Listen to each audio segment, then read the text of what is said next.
परोपकाराय फलन्ति वृक्षाः परोपकाराय वहन्ति ज्ञापः परोपकाराय वहन्ति नद्याः परोपकाराय एतत् शरीरं। सम्मान्य सभापति महोदय, एठारे अभिमंत्रित मो अतिथिवृंद और मु आज नारी शिक्षा विषय किसी कहबार सुजोग मिली मु निजक धन्य मन करुअछि।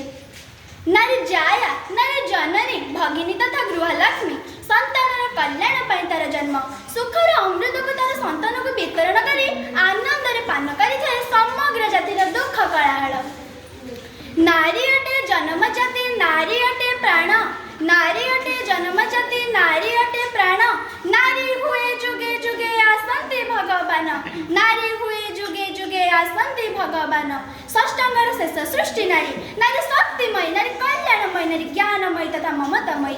एकविंश शताब्दीर नारी पुरुषों सह क्रीड़ा न नुहे। से केतबेले दशभुज दुर्गा तो से केतबेले शांत कांत कमन्य विद्यादायिनी माँ सरस्वती। से सृष्टिकारिणी, से विनाशकारिणी, संतानर कल्याण पाई तार जन्म।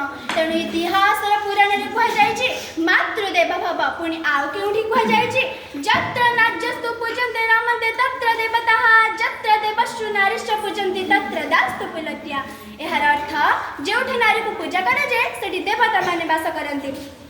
नारी केबे नई साजे साजे पुणी निया, नारी केबे नई साजे साजे पुणी निया, साजे केबे विनाशिनी साजे केबे धुआं, साजे केबे विनाशिनी साजे केबे धुआं। सृष्टिर पुष्प वृक्षर दुईटी वृंत रही नारी और पुरुष मुद्रार दुई पार्श्व भली जन जनकर परिपूरक, किंतु वर्तमान नारी लास्यमयी हास्यमयी नर्मदायिनी की सज्जा संगिनी नुह। से आदि शक्ति, से ज्वालामुखी, तेणु तो उत्कल उत्कल जननी और भारत को भारत माता बनी अभिहित करा जाए। वास्तविक भाव में नारी शक्ति आज विश्व स्वतंत्र क्रीड़ा संस्कृति रे हो, देश रक्षा रे हो, सबुठ आज नारीर गोटे स्वर सर्वसंख्या नारी। यार प्रकृष्ट उदाहरण होचंती तत्कालीन राष्ट्रपति श्रीमती द्रौपदी मुर्मू महाशया।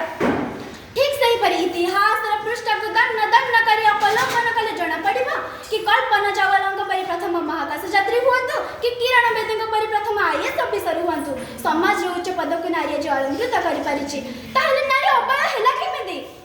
भारत तत्कालीन राष्ट्रपति श्रीमती द्रौपदी मुर्मू महाशय हुअंतु कि अर्थनीति संभालुଥିବା निर्मला सीतारमण हुअंतु, एमाने प्रत्येक जने जने नारी। तेणु यथार्थ रे कथित अछि अल्पनामामि वस्तुनां संघाते कार्य साधिता तृणरे गुणोत्तम पदाय बदन्ति मंतिनः। नारी बिना गृह गृह नुहे, नारी बिना समाज समाज नुहे, नारी बिना देश देश नुहे, नारी बिना सृष्टि सृष्टि नुहे। तेणु तो कथारे अच्छी माँ थिले पाठ हुए देश जीवा आगे। यार अर्थ गोटे पुरुष शिक्षित हेले जड़े लोक शिक्षित हुए और जड़े नारी शिक्षित हेले एक परिवार शिक्षित हुए।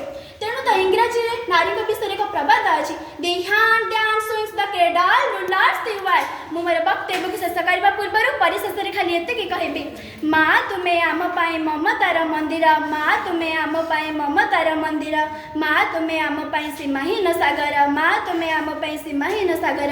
एति कहि मु मोर वक्तव्य को विराम देउछि। जय हिंद, जय भारत।